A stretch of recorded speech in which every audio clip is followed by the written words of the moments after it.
தாய் தமிழ் உறவுகளுக்கு வணக்கம். அப்பாவுக்கு எம்பி சீட் கேட்கிறார். அப்பாவுக்கு எம்பி சீட் கேட்கிறார் என்ற தலைப்பில் இந்த காணொளியை நாம் காண்கின்றோம். மதிமுக பொதுச் செயலாளர் வைகோ அவருடைய மகன் துரை வைகோ திருச்சி பாராளுமன்ற தொகுதி உறுப்பினராக உள்ளார். மதிமுகவின் முதன்மை செயலாளராக உள்ளார்.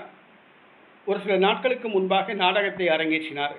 மல்லை சத்யாவை கட்சியிலிருந்து நீக்க வேண்டும், முதன்மை செயலாளர் பதவியை ராஜினாமா செய்தார். பின்பு சமாதானமாகி தன்னுடைய கட்சி பதவியில் தொடர்கிறார். கடந்த 6 ஆண்டுகளுக்கு முன்பாக வைகோவுக்கு ராஜ்யசபா உறுப்பினர் பதவியை திமுக வழங்கியது. நடைபெற்று முடிந்த பாராளுமன்ற தேர்தலில் ஒரே ஒரு எம்பி சீட் மட்டும் மதிமுகவுக்கு கொடுத்தது. ராஜ்யசபா தொகுதி பற்றி பேசவில்லை.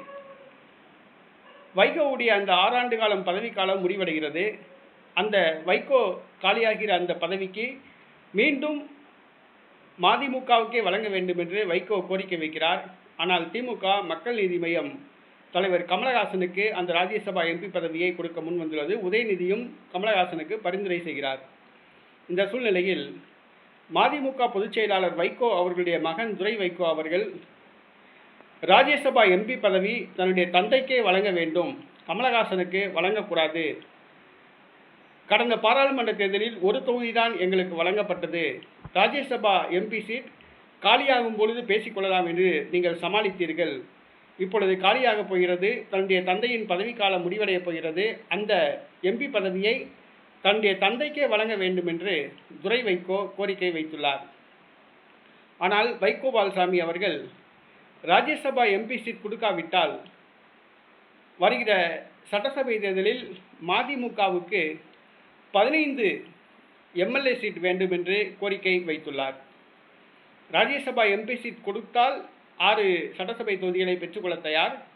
ராஜ்யசபா எம்பி சீட் கொடுக்காவிட்டால் 15 சட்டசபை தொகுதிகள் வேண்டும் என்று வைகோ கோரிக்கை வைத்துள்ளார்.